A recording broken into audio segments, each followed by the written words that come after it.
Oh, Svaru, are you sharing these images to warm us up? No, it is to illustrate an important point. How not to believe with such constructions? People are simple-minded, programmed for generations to obey authority. They see great power and feel less without authority. It's like listening to a solitary YouTuber and not CNN. But although everything from one point of view or another is true, everything is true because if you observe it, even if you think about it, it exists. But that is from the higher existential planes. Up close, only with 3D mind, historically speaking, there is also the true and the lie. Who has power dictates what is real and what is not, and has the resources to impose itself, to create the impossible. The bigger the lie, the easier it will be to believe it. Hermann Göring. It is easier to deceive a man than to convince him that he has been deceived. Mark Twain. Before we start, you have to see the historical context of the time. Rome had conquered the entire eastern Mediterranean area.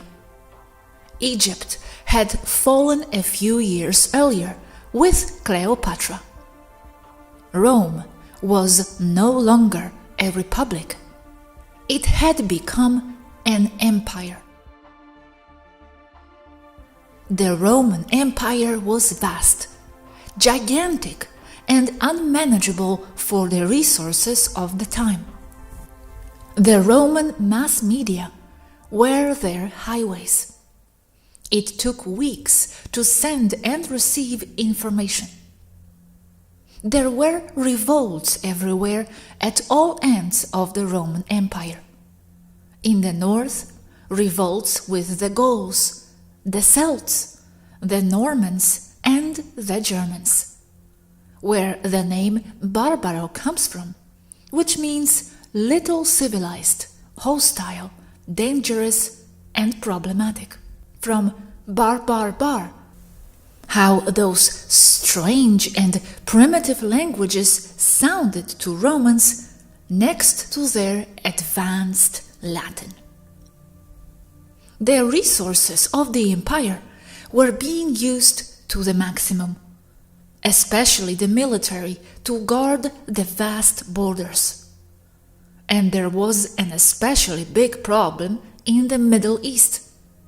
From Libya through Egypt, Syria, Palestine, Lebanon, Turkey, where its most important garrison was. A group called the Flavians had come to power in Rome. The problem they faced was a movement in the area between Palestine and Egypt, highly linked to the Gnostics. This rebellion was because the people were being given the idea that a Messiah would come to save them all. This based on Egyptian astrotheology, which in turn was based on the appearance or presence of beings from other worlds in Egypt who had left legends of conquest and of fixing things in favor of the civilian population.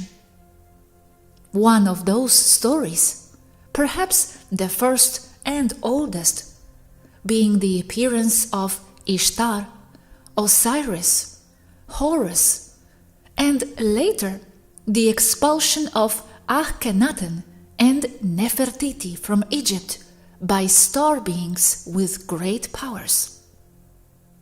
This rebellion is accurately documented in the Dead Sea Scrolls.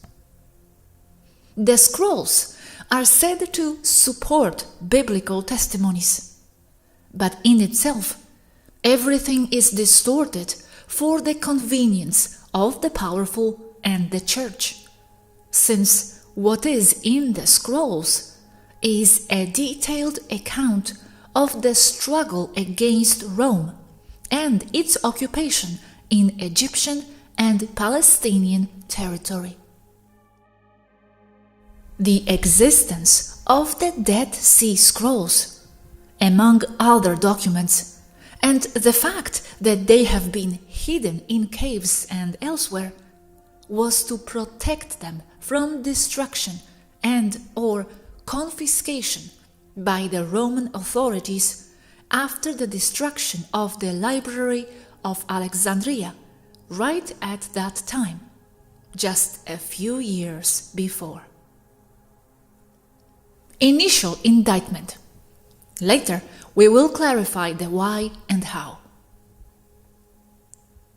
The Emperor Titus, with the help of his predecessor Vespasian, put together a huge tale taking what was known about the beliefs of the area of Egypt and Palestine from documents confiscated from the extinct Library of Alexandria, to build a plot to impose upon the people idea of a new Messiah commanding them to blindly obey Rome. By the way, a fourth Flavian is missing, Nero. From the time of Vespasian, a campaign had begun to impose on the subjects of the Roman Empire the idea that Caesar was an envoy of God, or that he was a god. In general, the people of the area, in the books it is said that they are the Jews, but I insist that they were not a people yet, only later as a consequence of the above-mentioned Flavian's plans, did not support the idea that the emperor was a divine figure. They tore down statues of the emperors and generally attacked Roman garrisons throughout the area. In general, this whole area from Turkey to Libya was a war zone at that time. They had multiple people guiding them, like the older rioters or the mass agitators. These people were called in the language of that time, a term used in multiple languages of the area, Messiah, which itself is equivalent to Christos in the same languages, Messiah, Christos, or Christ, which means that any Messiah of the time was a Christ. So it refers to any leader of the Palestinian Messianic movement. This movement rebels against Rome in the year 66, according to some of my data. The problem is that the movement was huge, and in many cases it militarily defeated the stunted Roman garrisons. So the Romans went into alarm because they feared that this movement would spread to other parts of the Roman Empire. All resistance to Rome should be annihilated with an iron fist. It has always been the way of proceeding of the Roman Empire, and in this case, even more so. It must be seen that Vespasian and his son Titus were military men, with a military and tactical mindset.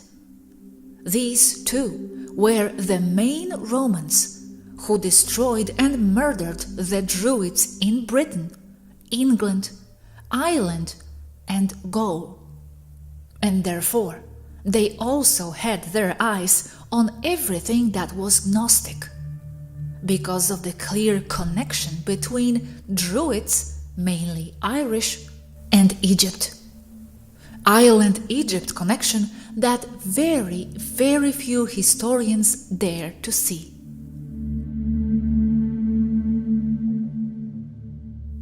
Indictment 2. Vespasian and Titus had a lot of military and tactical knowledge. They had just destroyed the Druids and erased all historical documents of the Druids' existence and of Druidic lore in general.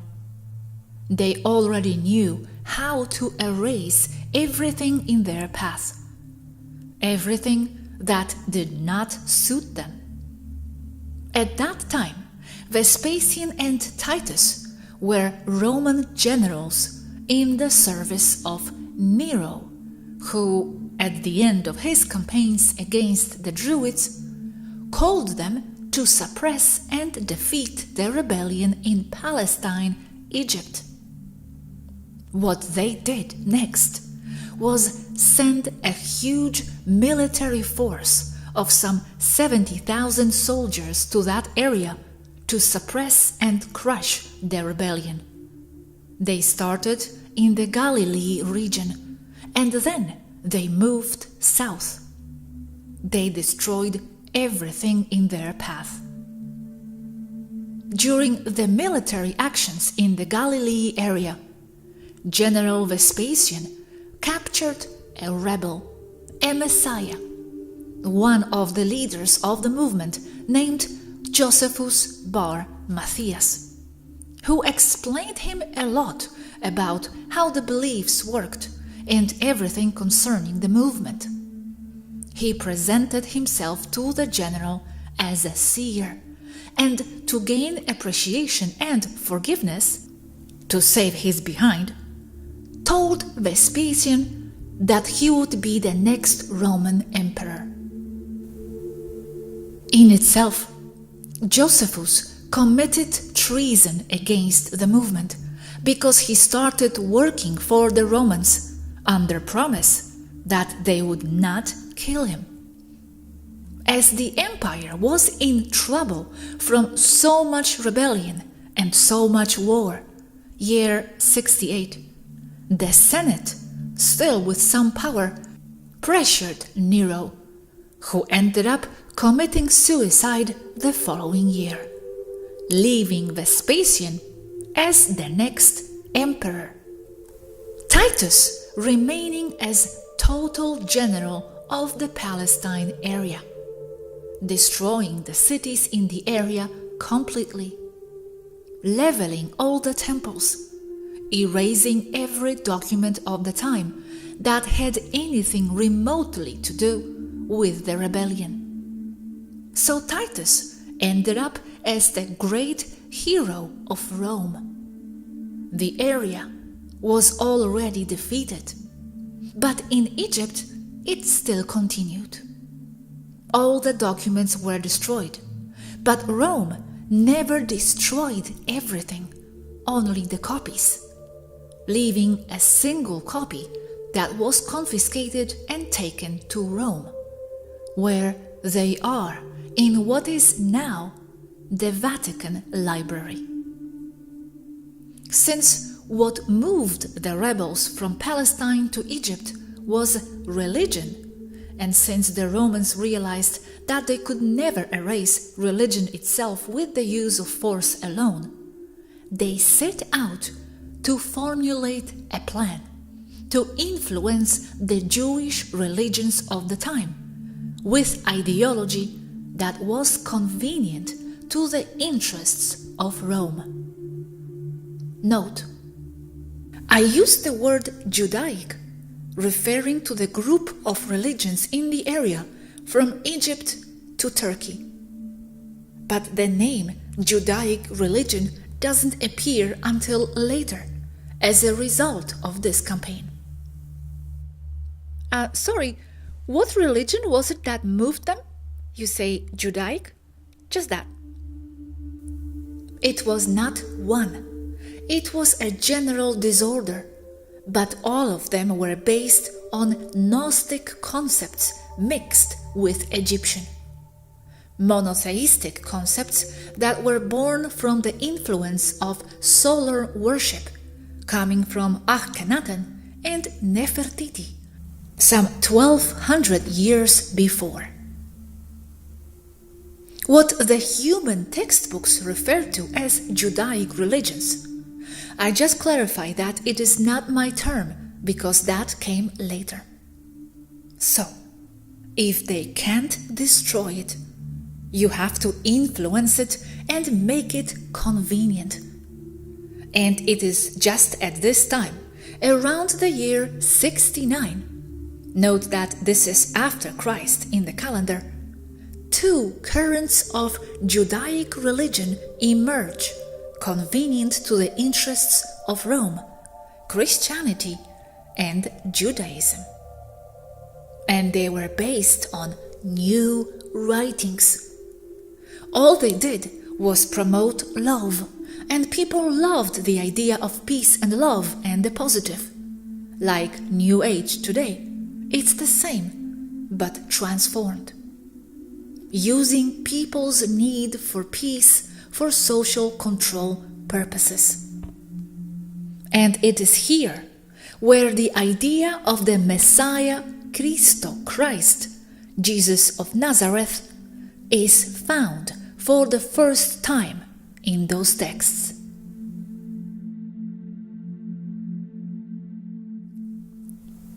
Direct Indictment 3. The Flavians ordered the scriptures to be written. And how they were able to write convincing scriptures for the people is due to the Rome collaboration with various Palestinian intellectuals who cooperated with Rome, among them Josephus, as the main one who was now in Rome under the adoption of Rome for his services to the empire, and he converts in Flavius Josephus. And this traitor began to write the history of the War of Titus.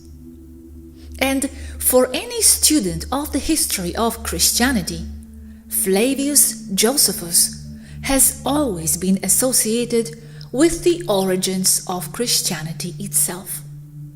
And for the experts, it is one of the most powerful evidences of the connection Josephus, Titus, Flavians, and the creation of Christianity and the Messiah, Jesus.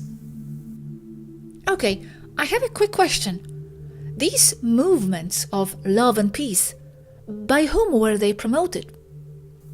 By the Flavians as a military strategy, Vespasian and Titus. I accuse those two, father and son, of causing all the suffering that the Catholic and the Judaic religions unleashed. Oh, I thought they just took advantage of the already existing movements. Yes, they took advantage of the existing movements to use them to their advantage, moving everything or transforming them from within into something in favor of Rome. It's like in a hand-to-hand fight, using the opponent's strength and inertia to defeat him. Basic principle in martial arts. As CIA does now with the New Age. Exactly. Flavians and people in power today from the Illuminati and groups in power do not believe in religions. They know that's for people. The Flavians, for example, under the deification program of the emperors, it shows that they saw themselves as deities, as gods. It is true that Jesus as a character with that life could not have existed due to the multiple parallels with other deities and characters in the ancient world long before him, such as Horus and Buddha. But the only true flesh and blood character with that title is Titus.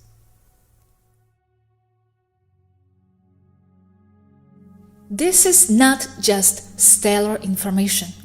Almost everything is there. This is not theory. It is documented.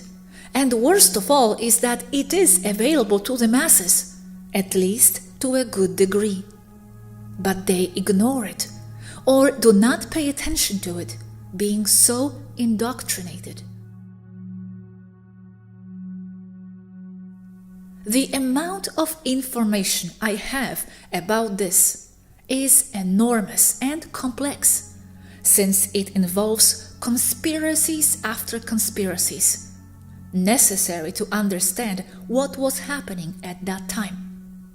It is information that is already on earth, since the tale of Jesus and the Christians is almost entirely, if not entirely, of merely human origin.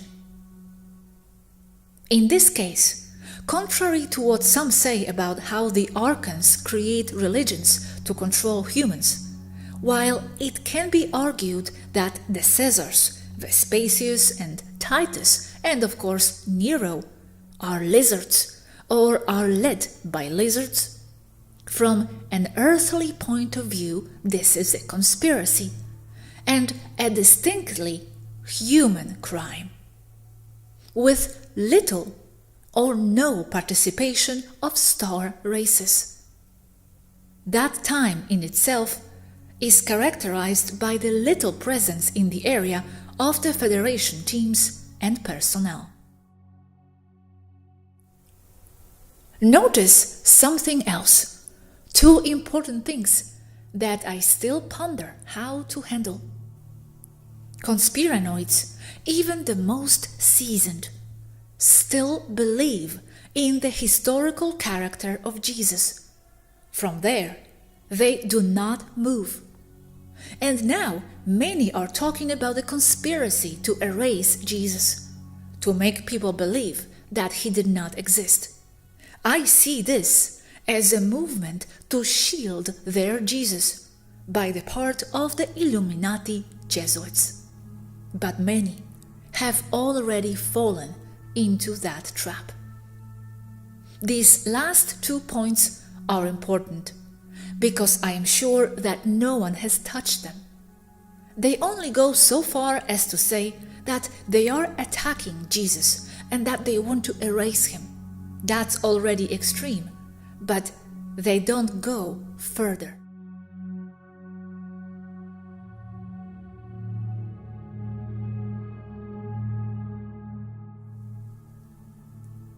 Vespasian and Titus were experts in exterminating riots that were inspired by religion.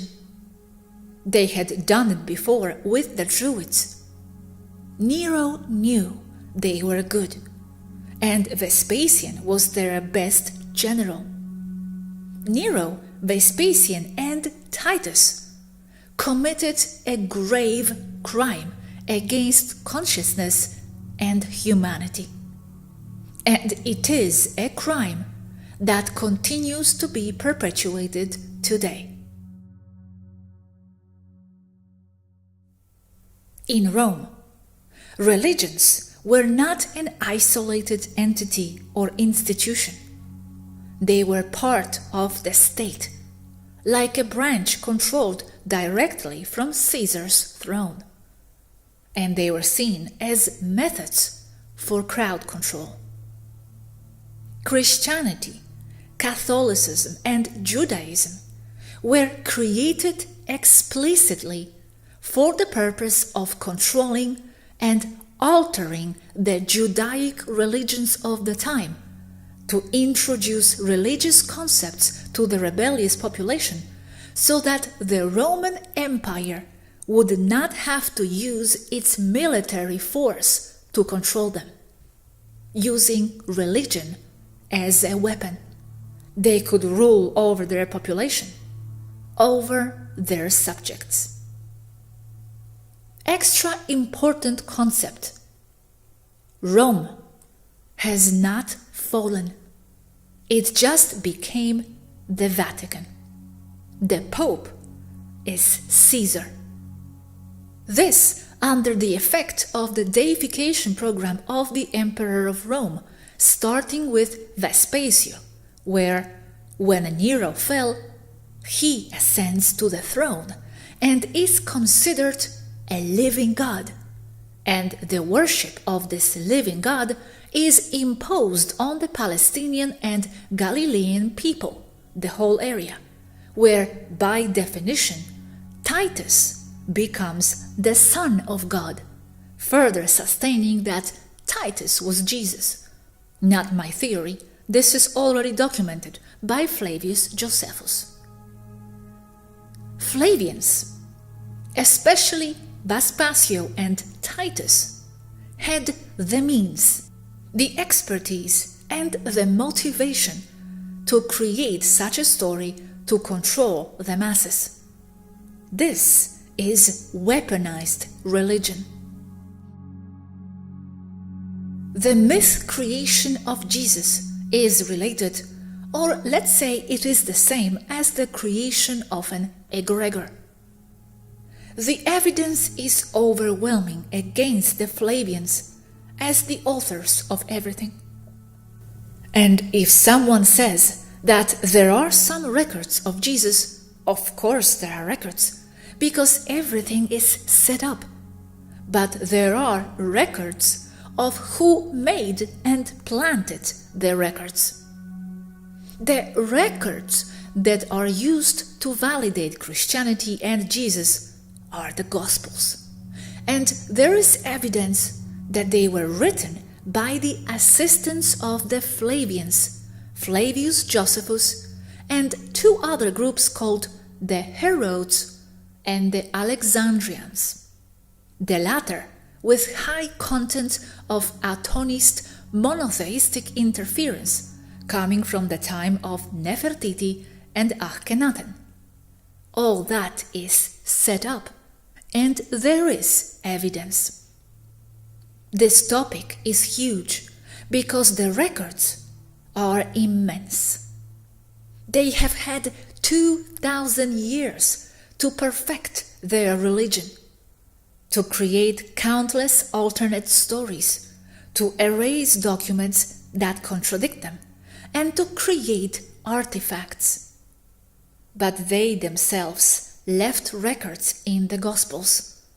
The Gospels have a classical literary structure of that time, with a strong Greek tinge here. They are attributed mainly to Mark, Matthew, Luke, and John, but were not written by them, by the people named there, and the texts themselves accepted because they say according to Matthew, according to Luke, which implies that it is being quoted, and it is not a document made by such characters. And this is as a tradition of the Church. And there is no record of the existence of those four individuals. Name of the texts, plural Gospels, comes from Evangelion, which is the good news of military actions. Greek, Latin, Evangelium. Why that name? It clearly refers to Titus' Roman military victories. The Gospels were not initially written in Aramaic or Judaic, but in Greek and Latin, convicting evidence of or about where they came from, who wrote them. The followers of Jesus would have spoken Aramaic. And furthermore, these people were simple people without the necessary literary skills to create the Gospels. Besides the initial language, there is also the classical Greek literary structure in the texts themselves. The texts themselves are not a reliable account of Palestinian society at the time, because in itself it was a total conflict zone, with few or no freedoms for the population, since it is known that it was the time when Titus dominated the area militarily with the idea or mission of suppressing the rebellion. It is painted as a basically peaceful area.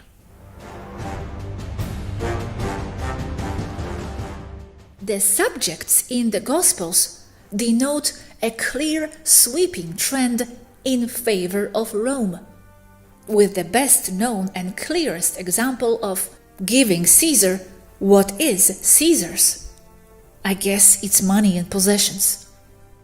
So if these texts were created by disciples of Jesus, why aren't the Romans depicted as a total invading force in that area, just painting them as something minor or as an unquestionable authority? And also, here with the story of Jesus, not only the Romans are not portrayed as the bad ones in a story, as it would be logical if they were written by the followers of Jesus, but they represent the Jews as the agents of evil. Jews who themselves connect to the movement that the Romans want to stop. They paint the Jews as separate from Jesus and his disciples, not part of them, creating with this the separation between the elements fighting against Rome and the peaceful followers of Jesus, who are also obedient to Rome. Concept of turning the other cheek. They paint the Jews as if they were the ones who were fighting against the great divine plan of Jesus and not the Romans. What the Romans wanted is to foster an anti-Jewish environment, to isolate the rebellion and cut it off, replacing it with a benevolent concept, or according to the interests of Rome. In itself, the whole story of Jesus would focus on blaming the Jews for his death and not the Romans. Root of the so-called anti-Semitism, because the Semites are not a people, much less a race. It is a group of languages of the Middle East that includes, among others, Arabic. Nothing to do with a people, but it is already understood that way. Another point is that I use the Jewish people here so that it is understood what I am talking about, because at that time they did not have that name, because they were the peoples of Galilee, or any people that followed the previous Judaic religion. Judaic also as a modern name for that group of peoples who followed the concept planted by Nefertiti and Akhenaten, basically atonistic monotheism of solar worship. These peoples were later called Jewish people when the Gospels were written, and they are a mixture of annexed peoples and the peoples called Hebrews, who came out of the great exodus from Egypt around the year 1330 BC.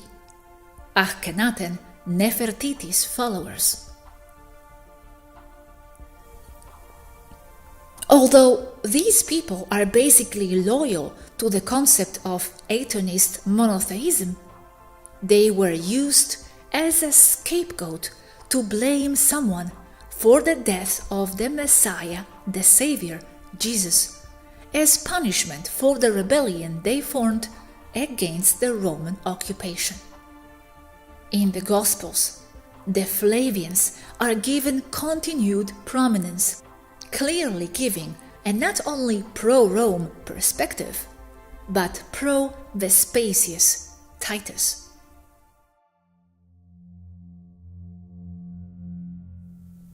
Nero ordered his general Vespasian and his son, also General Titus, to dominate the problem of the insurrection in the Middle East, especially in the Galilee and Palestine area, although the problem extended from Turkey to Libya in North Africa, with another concentration of insurrection concentrated in the area of Egypt, Alexandria.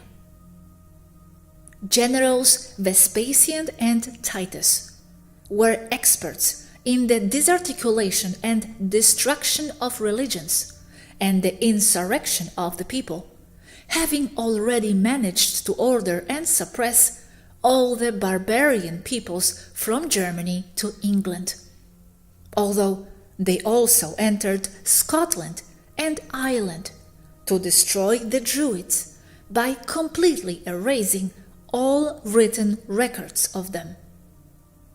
In the official textbooks, it is said that the Druids did not leave any written documents. This is false. What happened is that Vespasian and Titus destroyed everything in their path and confiscated the documents, destroying the copies, as they have always done, and as a Roman protocol.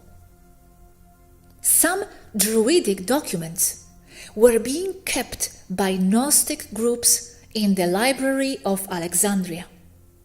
It is said that the entire library was burned. This is also false. The Romans first confiscated everything, took it to Rome, then destroyed everything that was copies. I do not doubt that also originals and a lot of irreplaceable information was destroyed there, except that the Roman protocol of the time was to confiscate all possible texts, since they knew that knowledge is power, and they needed to analyze everything carefully already in Rome by the scholars and military analysts of Caesar. First destruction of the library, 48 AC. Vespasian and Titus were complete experts in the destruction of religions, insurrections, and also in manipulating the people, the subjects of the Roman Empire, with the use of propaganda. Vespasius and Titus, Flavians, created the concept of Jesus using Titus's military campaign for population control using religion to suppress and modify the behavior of the people of Galilee and Palestine. And note also on the mentality of these two emperors. They were the ones who built the Roman Colosseum. The Library of Alexandria contained documents from all over the world, because it was already hundreds of years old, being that before it there was compilation of data from the Egyptian kings. I am referring to documents from all over the world because this includes the accumulation of texts also from stellar people, going back to the time of Atlantis and Lemuria. Relics of non-human origin for data containment included. All of this is in the Vatican today, in its high-tech underground vaults and out of people's reach. For the construction of the life of Jesus, the Flavians and their legion of scribes used a technique widely used throughout that time that tries to take real events, whether present or past, and modify them, deform them, to give shape, relevance, credibility to an agenda. The information on Jesus is perfectly based on Titus's military activities using this technique of modification and alteration of historical data. The teachings of Jesus are based on the Roman Stoicism promoted precisely by the Flavians, Vespasian, and Titus. And it contains few original elements, since it also contains deformation and alterations from the Old Testament. The peoples of Palestine and Galilee at that time worked with a constant that was the appearance of a Messiah who would save them from the persecution and oppression of the Romans. Vespasian and Titus used this concept and the expectation of the people of the time to give them a Messiah, but in favor of Rome, with a goal to control and suppress the subversive activities of the Palestinian groups in the Galilee area. Under the concept of, they want a Messiah? Well, we will give them a Messiah. At that time, and under Roman orders and control, they confiscated and destroyed all information and historical documents that could go against the official version written by their propaganda chief Josephus. But they took it further, because within the same scriptures fabricated by Josephus, he declares that the Messiah awaited by the Jews and the people of Galilee was the Emperor Flavius Vespasian. The idea of representing Caesar as a living god comes from the Julio-Claudians, or the pre-Flavian dynasty, Julius Caesar to Nero. So they only followed the same trend as their predecessors. Where did the Jewish idea of Messiah come from? Who has installed this concept and why? The idea is ancient and comes from the time of Akhenaten and Nefertiti, selling to the local people the idea or concept that they are the Messiah or their priests, following the Atonist model of solar and monotheistic worship. It is also fueled by the opposing branch of monotheism, mostly Ammonists. The concept of Ammonist Messiah comes from ancient pre-dynastic Egypt and is associated with the appearance and positive guidance of the people on the part of legions or representatives from the side of Enlil, that is, extraterrestrials. So, the people on both sides, on the Ammonist side, Enlil, and on the Atonist side, Enki, waited for the appearance of a Messiah or Christ. The term Christus or Christ was used with or in other biblical characters, such as Christo, David, who defeated Goliath. So it was not something exclusive applied to Jesus Christ, and it was only more of the Roman procedure for crowd control. Indeed, the Messiah was sold as Vespasius, but as a living deity like God himself. And then it was transformed into the concept of the Son of God, which by Josephus' decree is attributed to Titus, son of the god Vespasian. And adding to the fact that the idea of Jesus is only a deformation of Josephus' narratives about Titus' military victories in Galilee and Palestine.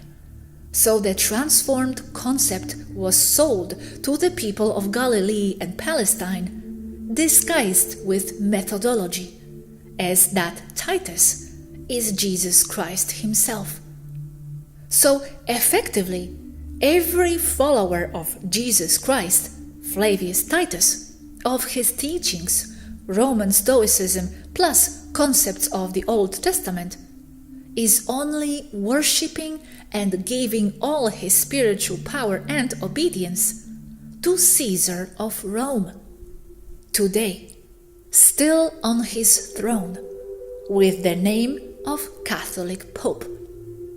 That is nothing other than Caesar. The Roman Empire never fell, still standing, and it is the Cabal.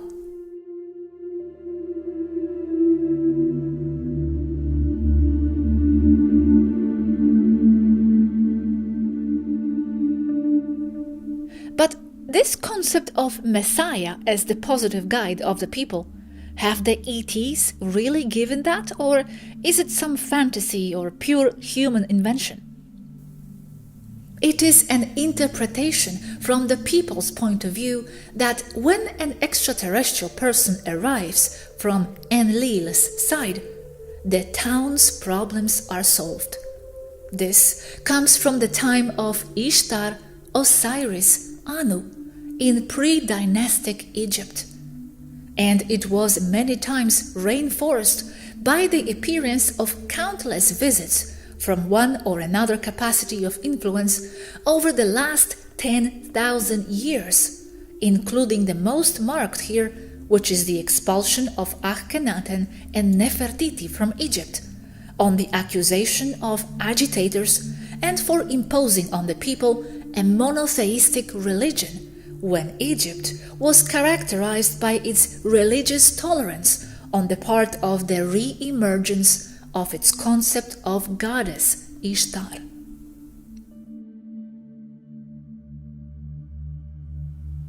Asks Robert. And why did they decide to crucify the figure of Jesus? And why at the age of 33? Crucify Jesus to give him a dramatic flavor of the Messiah martyr, so that the people feel compelled to follow him out of respect. Hence the concept that Jesus died for their sins. Also as a warning to anyone who has any thoughts of causing trouble. As for 33, in addition to being an important number for the Atonist Cabal creator of Jesus, it represents a mathematical addition of the time expected by the Jews and the Palestinian people for the appearance of the second coming of Christ.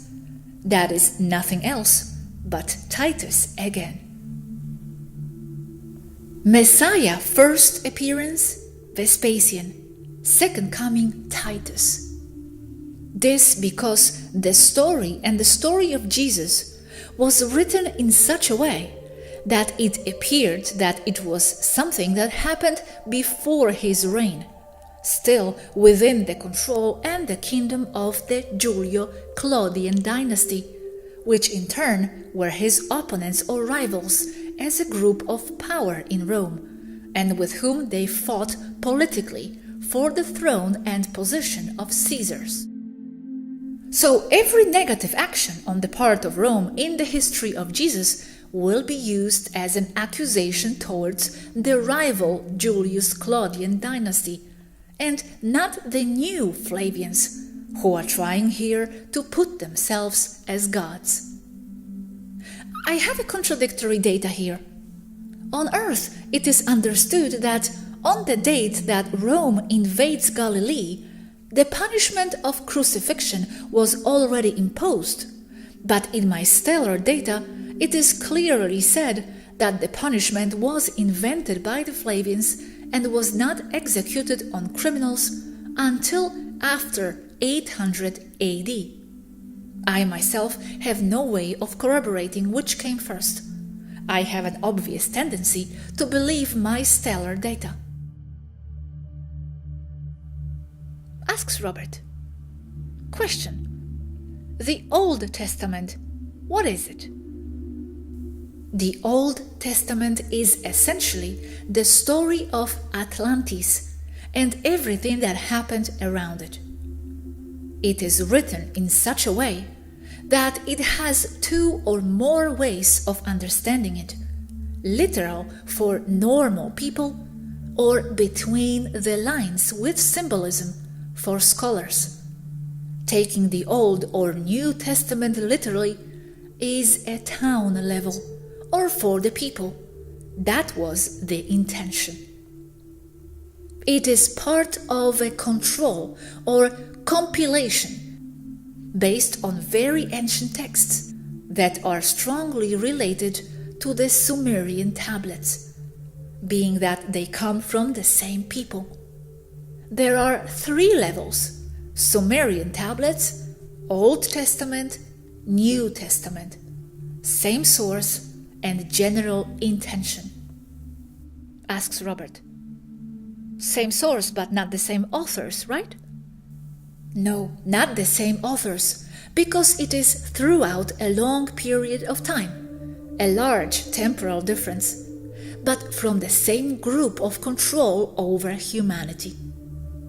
However, the new authors collect and edit the texts all the time, being that, for example, the New Testament has been edited, corrected, and reissued countless times since Josephus. Hence the existence of so-called apocryphal texts that people of the church took away because it did not suit them centuries after Josephus. Later editions, where not entire books, so they are called, are removed from the Bible, but only not very convenient paragraphs are removed or edited, and or others added. The best example of this is the King James edition of the Bible, which is the most widely one used today. That could not be more a matrix, with a purpose to control population. The Nag Hammadi texts, which are none other than the Dead Sea Scrolls, are taken to corroborate the Bible, but that is not the case. They just see or take or interpret what they want to see there. For example, in the Nag Hammadi texts, they speak of the Messiah. The problem is that there are countless messiahs with the same name of Christs, because that's what it means. So in the Dead Sea Scrolls, they are not talking about the character of Vespasian and his son Titus. Rather, they are talking about any Christ, because there were plenty. So they just go and look and accommodate everything at their convenience. The Nag Hammadi texts, or Dead Sea Scrolls, are fundamentally population records of the resistance against the Roman occupation of the entire area, from Palestine to Libya. The idea about Jesus in India comes from other Christs, other messiahs, from where that Jesus story is hung. Logically, some of those Christs from the Palestine area could have reached India, because I speak of hundreds of Christs. They were popping out like mushrooms in the rainy season. So every time they read in some ancient text the Messiah or Christ, they pin it on Jesus Christ. And even the name Jesus the Christ, Jesus means Savior or Xavier. Those three are the same names. It means Messiah again. They add things to the story as the years go by. Again, it is said that it is not known what Jesus did for many years. So from there, they go to create stories. But there is no record of what Jesus did those years, because they didn't make it up. Josephus and company did not see why, as it was not important to them. Or there was something missing there that they would later add.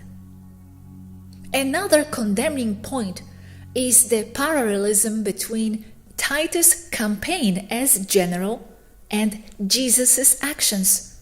They are the same, and it is not one or two parallels. It is everything, all complete. Only that we would have to compare each passage between the two, and that is a huge job. The one I remember the most is that Jesus said that if they followed him, they would become fishermen of men. Titus made a slaughter of fishermen in the Sea of Galilee during his campaigns, and his followers, his lieutenants, began to fish for men with a spear as they were swimming, trying to save their lives. So cheeky.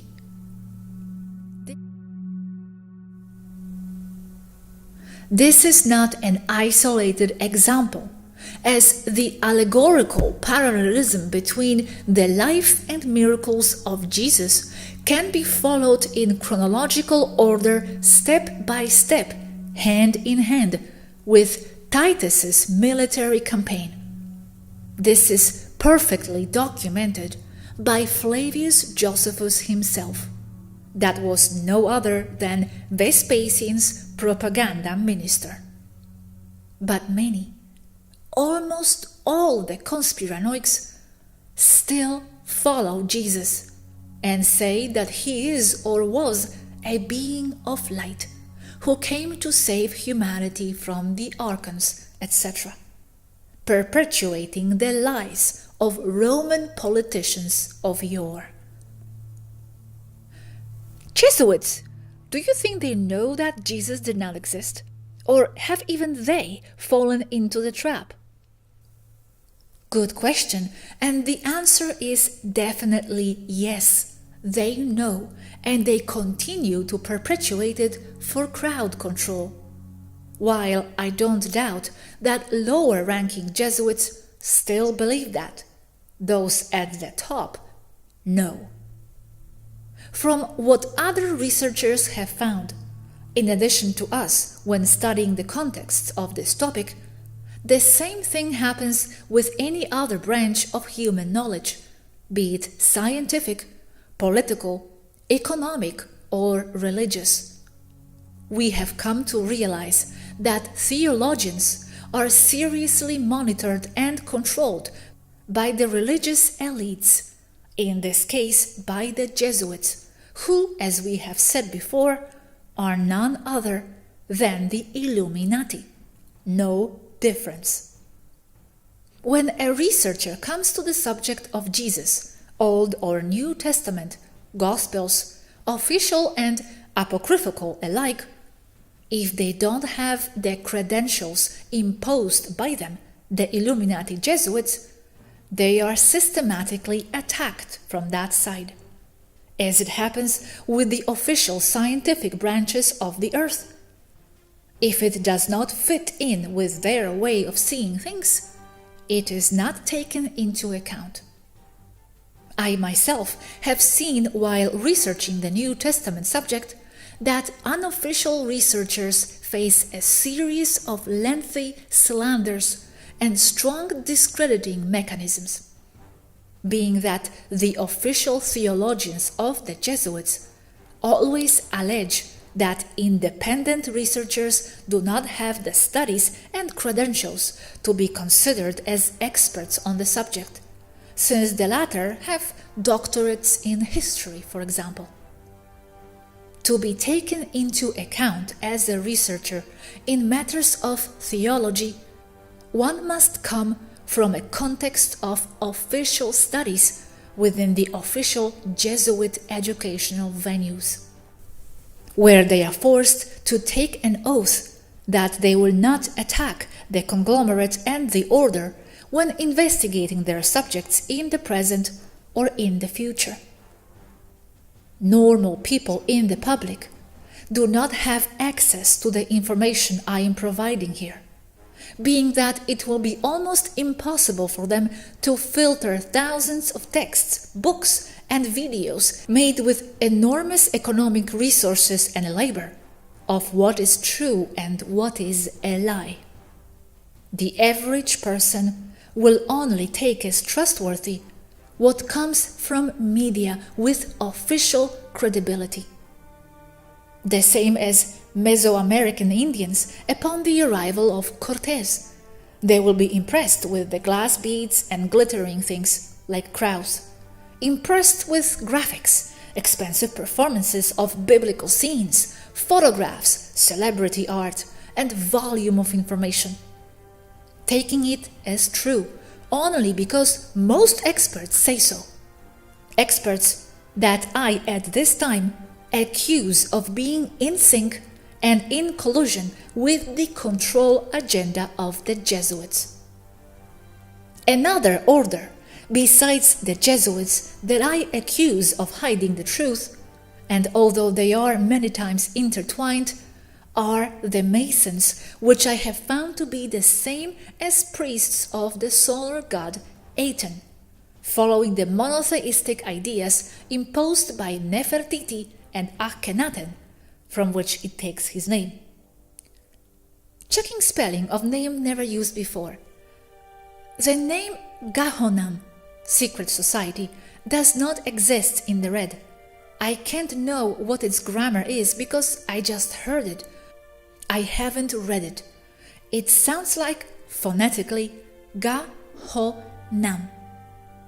It is such a secret and ancient society, dating from the time of Akhenaten, that very few people on earth know of its existence, although they are the ones who run things from behind and are the puppeteers of much of what goes on in the world. Earth. They are part of the Jesuits, the deepest part and link to the high-grade Masons. And that is where the symbol of Masonry G comes from. It is their signature. The secret society is in charge of imposing with mind control and imposing rules that the status quo of planetary reality follows in the same fashion. They are the puppeteers behind the Jesuits, with the base in Rome, where the orders come from. Asked Robert. They are the ones who are a grade higher than the Jesuits, but below the Pope. Yes, to the top. High cleric Atonists, Black Pope. These psychopaths move in duality, in balance, according to them. You are seeing the face of the devil himself, Adolfo Nicolas, Jesuit Supreme General. In a figurative sense, from their point of view, he is the devil. This is the control system behind the truth of Jesus. The system that protects lies. I just want people to know that there is a control mechanism. So-called experts controlled and paid by Jesuit secret societies and Gohanan, who enforce the rules and hide the truth, squashing independent investigators. It's all I have to say about this for the moment.